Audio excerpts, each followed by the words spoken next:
سلطان صلاح الدین ایوبی جب قدس فتح کرنے کے بعد واپس جب گھر پہنچے تو کمرے سے بیوی کے چیخنے کی آوازیں آ رہی تھیں، جیسے بیوی کسی اور مرد کے ساتھ لگی ہو۔ اچانک سلطان نے دروازہ توڑ کر اندر قدم رکھا تو جو منظر دیکھا ان کے پیروں تلے سے زمین نکل گئی۔ سلطان محترم بے حد خوش تھے۔ ایک طویل عرصے کے بعد وہ واپس اپنے محل لوٹے تھے۔ سلطان محترم کو یاد تھا کہ جنگ پر جانے سے پہلے ان کے نکاح میں آنے والی وہ کم عمر لڑکی یہ وعدہ کر چکی تھی کہ سلطان جب بھی محل لوٹیں گے تو پہلی رات اپنی اس نئی بیوی کے ساتھ گزاریں گے۔ سلطان محترم دھیرے دھیرے چلتے اس کمرے تک آئے تھے، لیکن اس سے پہلے کہ اندر قدم رکھتے کمرے سے آنے والی آوازوں نے سلطان کو چونکنے پر مجبور کر دیا۔ کمرے سے مسلسل سسکیوں اور آہوں کی آوازیں آ رہی تھیں جو کہ وقت کے ساتھ ساتھ شدت اختیار کر رہی تھیں۔ پہلے جو سلطان محترم بے حد خوش اور پرسکون دکھائی دیتے تھے، کمرے سے آنے والی آوازوں نے ان کے چہرے سے مسکراہٹ چھین لی تھی۔ وہ دروازے کے مزید قریب ہوئے اور اپنا کان دروازے کے بے حد قریب لے جا کر سننے لگے۔ اندر سے ان کی بیوی کے چلانے کی اور چیخنے کی آوازیں آ رہی تھیں، جسے سن کر سلطان محترم شدید طیش میں آ گئے۔ غصے سے ان کا چہرہ بالکل سرخ لال ہو چکا تھا۔ سلطان محترم اس کے باوجود یہ سوچ کر کوئی قدم نہیں اٹھا رہے تھے کہ ہو سکتا ہے میں جو سوچ رہا ہوں وہ صرف اور صرف ایک غلط فہمی ہو، لیکن تبھی کمرے سے ایسی بے باک الفاظ اور آواز آئی کہ سلطان محترم کی غیرت پر حرف ہو چکا تھا۔ وہ مزید اب ان الفاظ کو نظر انداز نہیں کر سکتے تھے۔ اگلے ہی پل اپنے پیروں سے اس دروازے کو ایک جھٹکا دیا۔ اگلے ہی پل وہ دروازہ دو ٹکڑے ہو کر ٹوٹ چکا تھا۔ سلطان محترم ہاتھ میں تلوار لے کر اندر داخل ہوئے تھے، جس حالت میں انہوں نے ملکہ کو دیکھا، دیکھ کر ان کے پیروں کے نیچے سے زمین نکل چکی تھی۔ انہیں صدمہ سا لگا تھا، شاید ہی آج سے پہلے کسی ملکہ نے اپنے شوہر کو ایسے دغا دیا ہو جیسے سلطان کی بیوی نے انہیں دیا تھا۔ سلطان اس وقت کو پچھتانے لگے جب انہوں نے اس قوم سے خوبصورت لڑکی سے متاثر ہو کر نکاح کی حامی بھری تھی۔ سلطان محترم دربار میں اپنے تخت پر براجمان تھے۔ اس بار وزیر مشیر اور دربان موجود تھے۔ آج لوگوں کا ایک تانتا سا بندہ تھا، کیونکہ ایک لمبے عرصے کے بعد سلطان محترم منظر عام پر آئے تھے۔ جنگ کی تیاریوں میں اس قدر مصروف ہو گئے کہ تمام تر امور اپنے ایک وزیر کو ہی سونپ دیے۔ جب سلطان محترم بذات خود دربار میں تشریف لائے اور لوگوں کے مسائل سننے لگے، ہر ایک کے مسئلے کو یوں سنتے اور پھر ان کا حل نکال کر دیتے کہ دیکھنے والے کو لگتا جیسے سلطان محترم صرف اور صرف اسی کی خاطر یہاں پر دربار لگا کر بیٹھے ہیں۔ سلطان محترم زندہ باد اور سلطان زندہ باد کے نعرے لگاتے لوگ وہاں سے جا رہے تھے کہ تبھی ایک نوجوان لڑکی دربار میں داخل ہوئی۔ آج کا دن صرف مردوں کے لیے مختص تھا۔ سلطان محترم نے خاص تاکید کر رکھی تھی کہ آج صرف اور صرف مردوں کے مسائل سنے جائیں گے اور فیصلہ سنایا جائے گا، جبکہ کل صبح ظہر کی نماز سے پہلے تک خواتین کے لیے وقت مقرر کیا جائے گا۔ مگر اچانک جب دربار کے مرکزی دروازے پر ایک دوشیزہ کو کھڑے دیکھا تو سلطان محترم چونک کر اس جانب متوجہ ہو گئے۔ دربان اس کے راستے میں رکاوٹ حائل کر چکے تھے اور کہہ رہے تھے کہ سلطان محترم آج صرف مردوں کے ساتھ وقت گزاریں گے۔ محترمہ تم کل تشریف لے آنا، لیکن وہ ایسی ضدی تھی کہ اگلے ہی پل ایک دربان کے نیزے کو ایک جانب کو کرتی وہاں دربان میں داخل ہو گئی تھی۔ سبھی لوگ مڑ مڑ کر اس دوشیزہ کو دیکھ رہے تھے جس نے جلباب زیب تن کر رکھا تھا، چہرے پر نقاب تھا، صرف آنکھیں واضح تھیں اور وہ بھی اس قدر خوبصورت تھی کہ ایک پل کو لوگ اس کی جانب متوجہ ہو چکے تھے۔ ہر کوئی یہ دیکھ رہا تھا کہ یہ لڑکی کون ہے۔ سلطان محترم کے پاس وہ لڑکی بھاگ کر آئی، ہانپتی ہوئی اگلے ہی پل مسکرا کر جھک کر سلام پیش کرنے لگی۔ سلطان محترم کو اس کی عادت بے حد بری لگی تھی۔ اس سے پہلے بھی وہ لڑکی ایک مرتبہ یہاں پر تشریف لا چکی تھی۔ سلطان محترم نے اس کے سلام کا جواب دیا اور کہنے لگے کہ فرماؤ، کس خاطر یہاں پر آئی ہو لڑکی؟ کیا تمہارا مسئلہ اس قدر بڑا ہے کہ تم منع کرنے کے باوجود دربار کے قوانین توڑ کر چلی گئی؟ اتنا سننا تھا تو بجائے ڈرنے کے وہ مسکراتی ہوئی سلطان محترم کے قریب آ گئی، زینے چڑھ کر بالکل ان کے تخت کے پاس جا کر کھڑی ہو گئی۔ سبھی درباری حیرت سے منہ کھول کر یہ منظر دیکھ رہے تھے۔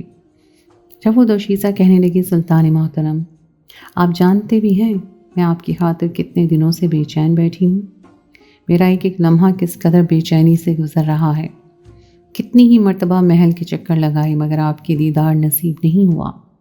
آپ کیوں مجھے نظر انداز کر رہے ہیں؟ میں نے آپ سے کچھ قیمتی تو نہیں مانگا۔ ہر کوئی اس لڑکی کے الفاظ پر غور کر رہا تھا۔ سلطان محترم بھی کچھ متذبذب سے ہوئے تھے، لیکن اگلے ہی پل اپنے چہرے پر سنجیدگی سجائے کہنے لگے، دیکھو لڑکی، جو بھی کہنا ہے صاف الفاظ میں کہو، دربار کا ایک ایک لمحہ بہت قیمتی ہے، یہاں پر باقی لوگوں کی بھی مسائل سننے کے لیے وقت ہونا چاہیے۔ اتنا سننا تھا کہ وہ لڑکی فوراً کہنے لگی، سلطان محترم، میں آپ سے نکاح کرنا چاہتی ہوں، میں چاہتی ہوں کہ میری ساری عمر آپ کے نکاح میں گزرے، میں آپ کی بیوی بن کر رہنا چاہتی ہوں۔ پورے دربار کو تو گویا سانپ سونگھ چکا تھا۔ سلطان محترم کافی غصے میں آ گئے، فوراً پردے کے پیچھے موجود کنیزوں کو اشارہ کیا اور کہا کہ اس لڑکی کو یہاں سے نکال دیا جائے، اور دوبارہ اگر یہاں پر آتی ہے تو اسے دربار میں قطعاً داخل نہ ہونے دیا جائے۔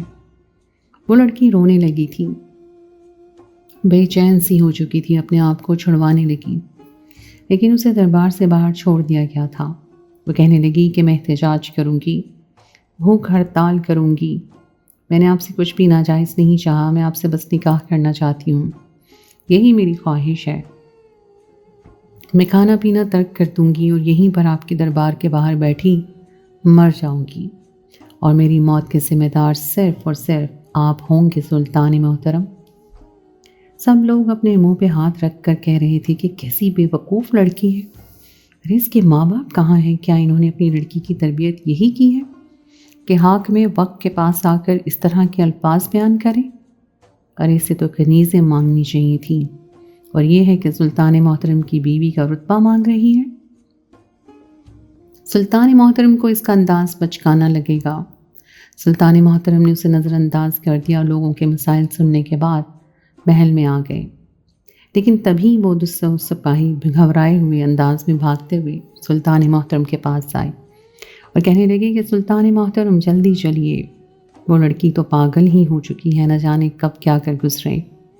سلطان محترم کو جو کچھ انہوں نے بتایا، سلطان محترم کے ماتھے پر بل پڑ چکے تھے، تیز تیز قدم اٹھاتے باہر آئے تھے اور سامنے وہ لڑکی ہاتھ میں نیزہ لیے کھڑی تھی۔ نیزے کی نوک اس نے اپنے سینے پر رکھی تھی، کہنے لگی، اگر سلطان محترم مجھ سے نکاح نہیں کریں گے تو میں یہیں پر اپنی جان دے دوں گی، اور میری موت کا ذمہ دار سلطان محترم خود ہوں گے۔ جہاں رعایا ان کے قصیدے پڑھتی نہیں تھکتی تھی کہ یہ ہمیں زندگی لوٹاتے ہیں، ہماری خوشیوں کا خیال رکھتے ہیں، وہی ساری زندگی کے لیے سلطان محترم، کیا آپ یہ برداشت کر پائیں گے کہ ایک دوشیزہ نے صرف اس لیے خود کا قتل کر دیا کیونکہ آپ نے اس سے نکاح نہیں کیا؟ وزیر سلطان محترم کے قریب ہی کھڑا تھا، اس آس پاس کچھ لوگ بھی اکٹھے ہو چکے تھے۔ وزیر سلطان محترم کے کان میں سرگوشی کر کے کہنے لگا، سلطان محترم، مجھے تو لگتا ہے کہ آپ کو اس لڑکی سے نکاح کر لینا چاہیے، ورنہ بہت بڑا مسئلہ کھڑا ہو سکتا ہے، یہ لڑکی آپ کی دیوانی ہو چکی ہے۔ سلطان محترم نے جب بار بار اس لڑکی کی ضد اور دھمکیاں سنی تو ایک گہری سانس خارج کر کے رہ گئے، کہنے لگے کہ ٹھیک ہے، میں تم سے نکاح کرنے کے لیے تیار ہوں، تم اپنے والدین کو یہی محل میں لے آؤ، ہم یہی شاہی محل میں ہی نکاح کریں گے۔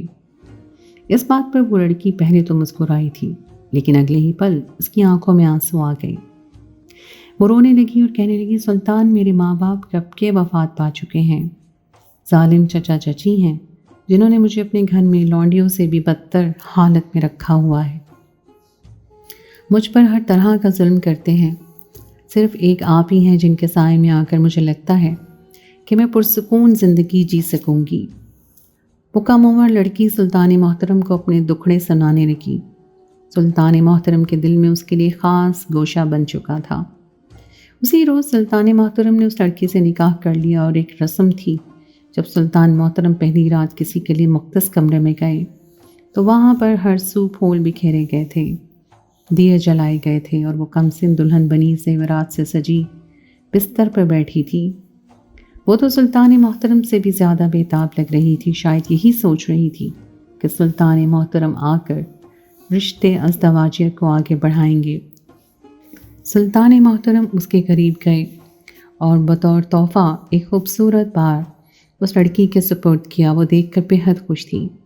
شاید جس گھر سے وہ تعلق رکھتی تھی وہاں پر زیورات پہننے کا رواج نہیں تھا۔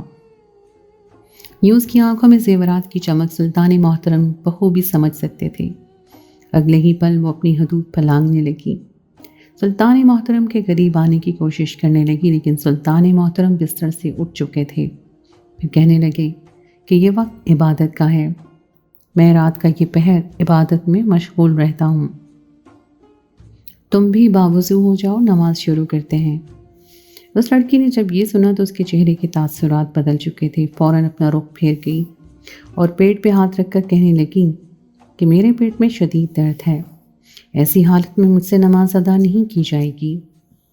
سلطان محترم اس کے انداز میں بیگانگی دیکھ کر حیران ہوئے تھے۔ انہیں وہ لڑکی شروع سے ہی کچھ ٹھیک نہیں لگی تھی، تبھی تو بالکل بچکانہ حرکتیں کرتی اور کبھی بالکل سمجھدار ہو جاتی۔ ایسا لگتا تھا جیسے وہ کوئی بہروپیہ ہو جو سلطان محترم کے محل میں گھس کر نہ جانے کس مقصد کے تحت آئی ہو۔ سلطان محترم اس پر اندھا اعتبار نہیں کر سکتے تھے جب تک انہیں یہ یقین نہ ہو جاتا کسی لڑکی سچ میں اس کے ساتھ مخلص ہے۔ کتنی دیر وہ دلہن بنی بیڈ پر بیٹھ کر سلطان محترم کا انتظار کرتی رہی، لیکن سلطان محترم عبادت میں مشغول رہے۔ اگلی صبح انہوں نے اقدس فتح کرنے کے لیے نکلنا تھا۔ جیسے ہی فجر کی نماز ادا کی، اس کمرے سے جانے لگے تو سلطان صلاح الدین کی بیوی بھی جاگ گئی تھی، جس نے ساری رات یوں ہی نیند دراز ہوتے ہوئے سو کر گزار دی۔ جو ہی دلہن اپنی بستر سے اٹھی اور سلطان محترم سے کہنے لگی، سلطان یہ آپ نے کیا کیا؟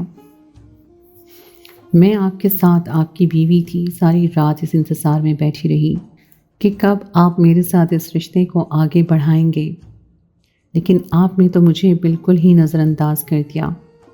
آپ ساری رات عبادت کرتے رہے اور مجھ سے بات تک نہیں کی۔ سلطان نے سرسری سی نظر اس دلہن پر ڈالی، پھر فرمانے لگے کہ مجھے ایک بہت ہی اہم مقصد کے لیے جانا ہے۔ اگر میں تمہارے ساتھ تعلقات بنانے میں وقت کا ضیاع کرتا تو شاید میں اپنے موقف سے پھر جاتا۔ میں اپنے رب کی عبادت کر کے فتح کی دعا کرنا چاہتا تھا۔ سلطان محترم کی بات سن کے وہ لڑکی تھوڑی اداس ہو گئی، پھر کہنے لگی، اس شرط پر آپ کو جانے دوں گی کہ جب آپ واپس لوٹیں گے تو میرے ساتھ ہی سب سے پہلے وقت گزاریں گے۔ سلطان محترم مسکرائے اور اپنی بیوی سے وعدہ کر لیا۔ یوں اس روز سلطان محترم اقدس فتح کرنے کے لیے نکل چکے تھے۔ کتنے ہی عرصے تک یہ جنگ جاری رہی اور بالآخر فتح کے بعد سلطان محترم واپس لوٹے تھے۔ ابھی وہ اپنی سلطنت میں داخل نہیں ہوئے تھے کہ ڈنکے بجا کر اور سلطان زندہ باد کے نعرے لگا کر ان کا استقبال کیا گیا تھا۔ سلطان محترم کے ساتھ ان کا ایک وزیر موجود تھا۔ پھولوں کی برسات کی جا رہی تھی اور سلطان محترم ہاتھی پر بیٹھ کر اپنے محل میں داخل ہوئے تھے اور خوش تھے۔ ہر کوئی سلطان محترم کو دعائیں دے رہا تھا۔ اپنے وعدے کے مطابق سلطان محترم جانتے تھے کہ آج کی رات وہ اپنی بیوی کے ساتھ محل میں گزارنے والے ہیں۔ سلطان محترم جب محل میں داخل ہوئے تو کنیز نے آ کر بادب سلام کیا۔ سلطان محترم سوال کرنے لگے کہ کیا ایمان کو میرے آنے کی خبر نہیں ہوئی؟ وہ میرے استقبال کو یہاں پر موجود نہیں ہیں۔ سبھی کنیزیں اور سلطان کی پہلی دونوں بیویاں وہاں پر موجود تھیں۔ تبھی کنیز آگے بڑھی اور دھیمے لہجے میں کہنے لگی، سلطان محترم وہ آپ کی موجودگی سے بے خبر ہیں، اگر انہیں اندازہ ہوتا تو یقیناً وہ یہاں پر موجود ہوتی۔ سلطان محترم نے سر کو جنبش دی اور اپنے وعدے کے مطابق اس کمرے کی جانب جانے لگے جہاں پر ان کی نئی بیوی موجود تھیں۔ سلطان محترم جیسے جیسے قدم کمرے کی طرف بڑھا رہے تھے، کئی طرح کے وسوسے ان کے ذہن میں آ رہے تھے۔ کمرے کے باہر پہنچ کر جیسے ہی دروازے کو کھولنا چاہا تو اندر سے آتی ہوئی آوازوں پر سلطان محترم ٹھٹک چکے تھے۔ یہ آوازیں تو کوئی اندھا بھی پہچان سکتا تھا کہ یہ کیسی آوازیں تھیں۔ سلطان محترم نے پہلے ان آوازوں کو سنا اور بیوی کے چیخنے کی اور ہلکی ہلکی سسکیوں کی آواز سنی تو یہ سمجھنے لگے کہ شاید کسی نے بیوی پر حملہ کر دیا ہے یا پھر کوئی بیوی کے ساتھ سختی برت رہا ہے۔ لیکن اگلے ہی پل جب انہوں نے ان آوازوں پر اور سرگوشیوں پر غور کیا تو ایک حقیقت ان پر آشکار ہو چکی تھی۔ یہ سسکیاں اور آواز معمولی نہیں تھی۔ سلطان محترم نے اپنے پاؤں سے پوری قوت سے دروازے کو جھٹکا دیا۔ وہ لکڑی کا دروازہ 2 ٹکڑے ہو کر گرا تھا اور ہاتھ میں تلوار اٹھائے غصے سے سلطان محترم کمرے میں داخل ہوئے۔ سامنے کا منظر دیکھ کر ان کا دل گویا ہتھیلی میں ہی آ چکا تھا، کیونکہ سامنے بستر پر سلطان محترم کی بیوی لیٹی تھی۔ وجود پر لحاف تھا اور کمرے میں چاروں طرف نظر دوڑائی، لیکن کوئی بھی دوسرا شخص موجود نہیں تھا۔ سلطان محترم کافی گھبرا گئے اور تیز تیز قدم اٹھاتے ہوئے آگے بڑھے اور پھر اپنی بیوی کی وجود سے لحاف اتار دیا۔ جو کچھ سوچ رہے تھے ایسا کچھ بھی نہیں تھا، الٹا ہڑبڑا کر ان کی بیوی اٹھ چکی تھی۔ چہرہ بالکل سرخ ہوا تھا اور آنکھیں سوجی تھیں۔ اگلے ہی پل جب سلطان کی بیوی نے سلطان محترم کو ایک لمبے عرصے کے بعد اپنے سامنے دیکھا تو وہ حیران ہوئے بغیر نہ رہ سکی۔ فوراً بستر سے اٹھی اور کہنے لگی، واللہ یہ خواب ہے یا حقیقت؟ کیا سچ مچ آپ میرے سامنے موجود ہیں؟ آپ یقین نہیں کریں گے، لیکن میں آپ کے انتظار میں گھلتی چلی جا رہی تھی۔ میرا وجود آپ کے قرب پانے کے لیے حرارت محسوس کر رہا تھا۔ اتنا کہہ کے سلطان محترم کی بیوی ان کے بازو سے لپٹ گئی اور حقیقتاً جسم کا درجہ حرارت بڑھا ہوا تھا۔ سلطان محترم کی بیوی ام ایمان بخار میں تپ رہی تھی، مگر نہ جانے کیوں سلطان محترم کو اس پر شک ہو رہا تھا۔ سلطان محترم کہنے لگے کہ اس کمرے میں کیا تمہارے علاوہ بھی کوئی موجود تھا؟ تو ان کی بیوی آس پاس دیکھ کر کہنے لگی، نہیں، دروازہ تو بند تھا۔ میں تو صبح سے آپ کی یاد میں گھل گھل کر اپنی طبیعت خراب کر چکی تھی۔ اگر کوئی اس کمرے میں آیا بھی تھا تو مجھے خبر نہیں ہوئی۔ سلطان محترم حیران تھے۔ وہ دروازہ توڑ کر کمرے میں داخل ہوئے تھے، اس کے باوجود ان کی بیوی بالکل خاموشی سے بستر پر یوں لیٹی تھی جیسے اسے دروازہ ٹوٹنے کی آواز کا احساس ہی نہ ہوا ہو۔ وہ رات سلطان محترم نے اپنی نئی بیوی کے ساتھ ہی گزاری تھی اور اگلی صبح اس کمرے سے باہر آ چکے تھے اور کافی پریشان دکھائی دیتے تھے، کیونکہ انہوں نے خود اپنے کانوں سے ایک مردانہ سرگوشیوں کی اور سسکیوں کی آوازیں اس بیوی کے ساتھ سنی تھیں۔ وہ چاہ کر بھی یہ حقیقت جھٹلا نہیں پا رہے تھے۔ سلطان محترم کافی بے چین دکھائی دیتے تھے اور باقاعدہ کنیز کو اپنی اس بیوی پہ نظر رکھنے کے لیے کہا کہ ام ایمان جو کچھ بھی کرتی ہے ہر بات سے مطلع کیا جائے۔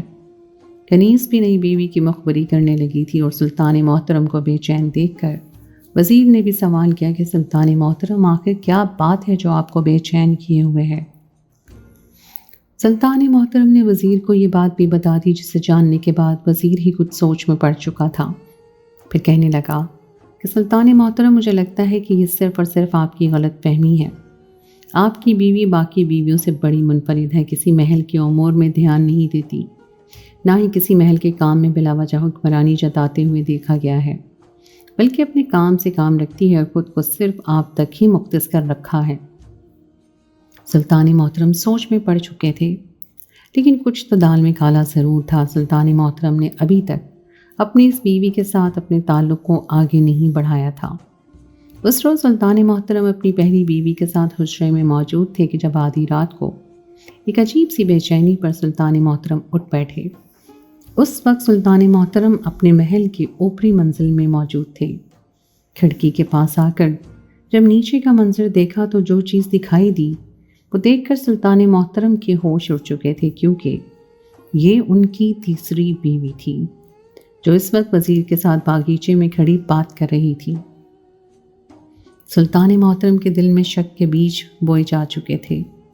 وزیر کے اب تک کے سارے الفاظ سلطان محترم کے ذہن میں گونجنے لگے۔ پہلے جو وہ اپنے اس نئے وزیر پر اعتبار کرتے تھے، اب یہ وزیر بھی انہیں مشکوک لگنے لگا تھا۔ یقیناً یہ دشمن سلطنت سے تعلق رکھتے تھے یا پھر کوئی تو ایسی سازش ضرور تھی جس میں یہ دونوں شریک تھے اور سلطان محترم کے خلاف ایک بہت بڑا محاذ کھڑا کر رہے تھے۔ اگر سلطان محترم خود بول کر راز کھول دیتے تو حقیقت ان سے چھپی رہ جاتی۔ سلطان محترم نے خاموش رہ کر ہی حقیقت جاننا بہتر سمجھی تھی۔ البتہ صدمہ ان کو ضرور لگا تھا کہ ان کا وزیر اتنا وقت ان کے ساتھ رہنے کے بعد ان کے ساتھ اس طرح کا دغا بھی کر سکتا ہے۔ بہرحال سلطان محترم نے اپنے اس وزیر کے ساتھ اپنا رویہ بلا تاثر رکھا تھا۔ ایمان کے ساتھ بھی اپنا تعلق بس سرسری سا ہی رکھا تھا۔ وہ بار بار سلطان محترم کے قریب آتی، باقاعدہ اپنے ہاتھوں سے کھانا بنا کر سلطان کے لیے لے کر آتی، لیکن سلطان محترم اسے کھانے سے انکار کر رہے تھے۔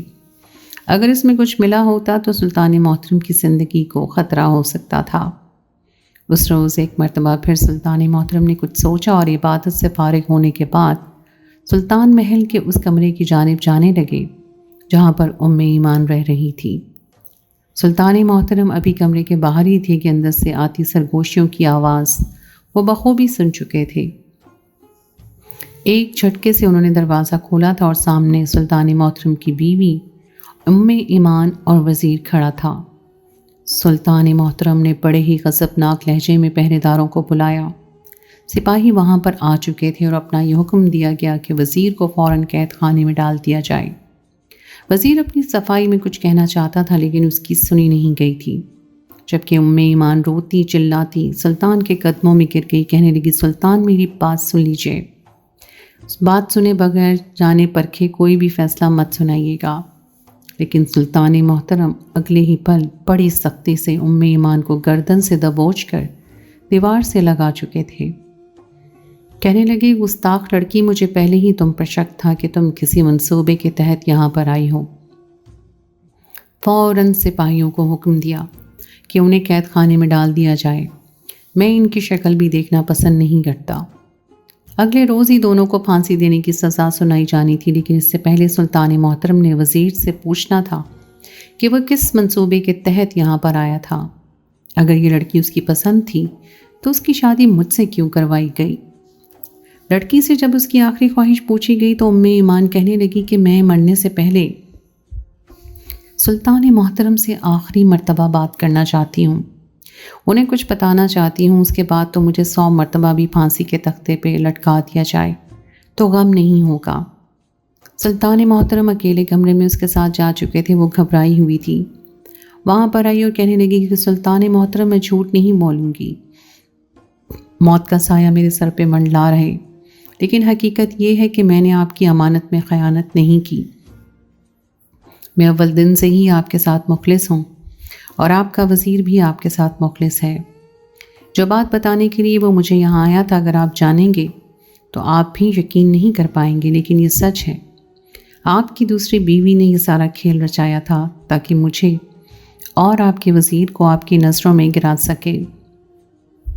سلطان محترم کبھی بھی یہ نہیں یقین کر سکتے تھے۔ انتہائی غصے میں اپنی تیسری بیوی سے کہنے لگی کہ میں تم پر اعتبار کر ہی نہیں سکتا۔ اس کے بعد وزیر کو بلایا گیا۔ وزیر بھی شرمندہ کھڑا تھا۔ سلطان محترم کے سامنے آ کر قسم کھا کر کہنے لگا کہ میرے پاس وہ شاہی اشرفیاں موجود ہیں جن پر آپ کی مہر لگی تھی، جو آپ صرف اور صرف اپنی بیویوں کو عطا کرتے ہیں۔ آپ کی دوسری بیوی حبیبہ بنت عبداللہ نے مجھے سونے کے سکوں سے بھری تھیلی دی تھی اور کہا تھا کہ کسی بھی طرح میں سلطان کی تیسری بیوی کو ان کی زندگی سے نکلوا دوں، سلطان کے دل میں شک ڈالوں۔ چونکہ مجھے پیسوں کی ضرورت تھی، اس لیے میں ایسا کرنے پہ آمادہ بھی ہو گیا۔ لیکن جب اس رات میں نے دوسری ملکہ کی دی ہوئی جڑی بوٹیاں، جسے سونگھنے کے بعد انسان کو ہوش نہیں رہتی، وہ آپ کی تیسری بیوی کو سونگھانا چاہی تو میرے ضمیر نے مجھے ملامت کرنا شروع کر دیا۔ میں کبھی بھی آپ کے ساتھ دغابازی نہیں کر سکتا تھا۔ میں وہاں سے واپس پلٹ گیا، لیکن بار بار آپ کی دوسری بیوی مجھے مجبور کر رہی تھی کہ میں جلد از جلد ایمان کو آپ کی زندگی سے نکالوں۔ آپ سے تو میں حقیقت کہنے سے ڈرتا تھا، اس لیے آپ کی تیسری بیوی کو ہی حقیقت بتانے آیا تھا۔ کہ وہ کسی طرح سلطان محترم سے کہہ کر اس مسئلے کا کوئی حل نکالیں، لیکن اس سے پہلے ہی حقیقت آپ پر آشکار ہو گئی۔ سلطان محترم جتنا حیران ہوتے اتنا ہی کم تھا۔ جب سلطان محترم نے اپنے وزیر ام ایمان اور حبیبہ بنت عبداللہ کو اپنے سامنے کھڑا کر کے حقیقت پوچھی تو ام ایمان اور وزیر نے سلطان کی آنکھوں میں آنکھیں ڈال کر سچ تسلیم کیا تھا، جبکہ حبیبہ بنت عبداللہ نظریں چرانے لگیں۔ سلطان محترم نے اسی پل اپنی دوسری بیوی کو طلاق دے کر ہمیشہ ہمیشہ کے لیے قید خانے میں ڈال دیا اور اپنے وزیر کو اس کی مرتبہ واپس دے دیا۔ اپنی بیوی ام ایمان کو اپنی بیوی کے درجے پر اور اس محل کی ملکہ کے رتبے پر فائز کر دیا۔